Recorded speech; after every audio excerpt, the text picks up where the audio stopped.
नमस्कार दोस्तों, दीप के ऑफिशियल में आप सबका स्वागत है। आशा करती हूँ आप सब लोग ठीक होंगे। तो हम आप सबके बीच लेकर आए हैं एक प्यारा सा 12 मासा भक्ति गारी गीत। ये भक्ति गारी गीत है दोस्तों। गारी गीत तो पुराने ज़माने से चला आया है दोस्तों। बहुत ही प्यारा लगता है गारी गीत। राम गारी गीत जो गाया जाता है। राम जी जब जनकपुर गए थे शादी करने के लिए, तो वहाँ गारी गीत सखियाँ गाई थीं, उनकी साली लोग। तभी से चला आया है दोस्तों गाली गीत गाने के लिए।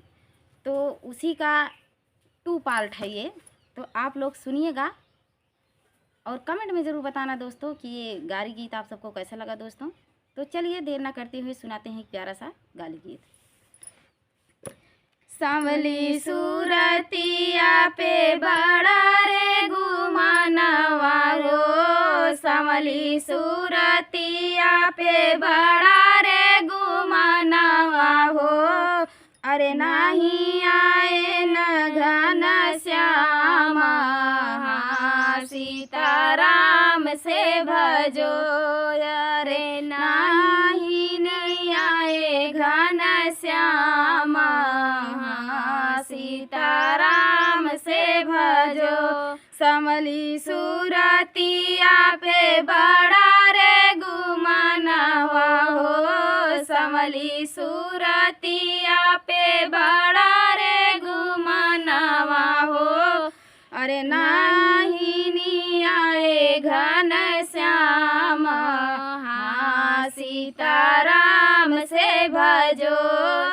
अरे नाही नी आए घन श्यामा, सीताराम से भजो।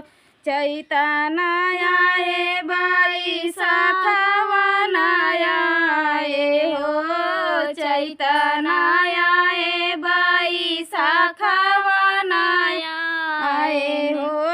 अरे जेठवा मगर मीता माल, सीताराम से भजो।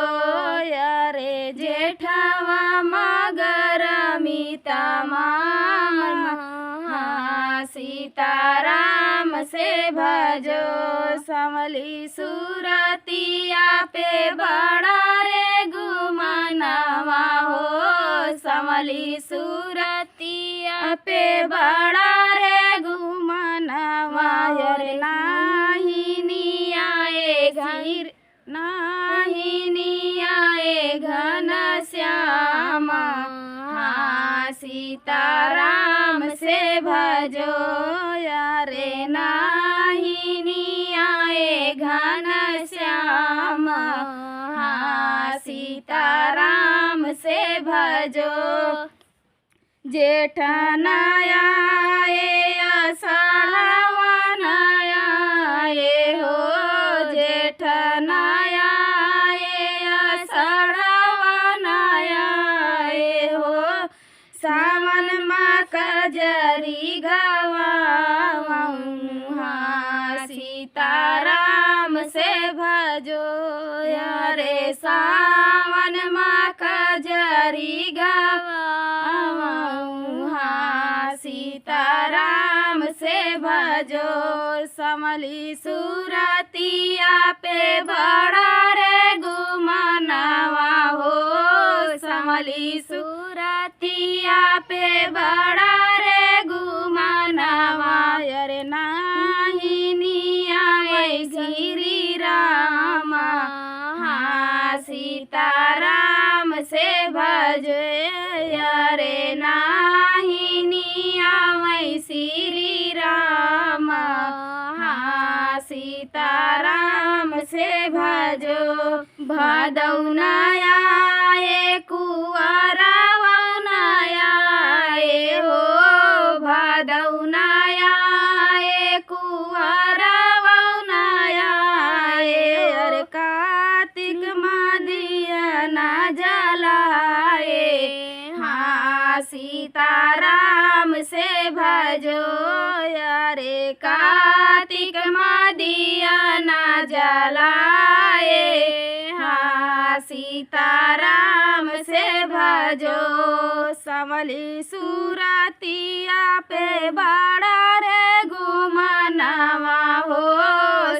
संभली सुरतिया पे बड़ा रे गुमानवा अरे नाही नियावे घन श्याम हाँ सीताराम से भजो अरे नाही नियावे घन श्याम हाँ सीताराम से भजो कार्तिक नया गहना बनाया हो कार्तिक नया गहना बनाया अरे पूसा जड़वा जो पड़ी है हाँ सीताराम से भजो यारे पूसावा जड़वा जो पड़ी है हाँ सीताराम से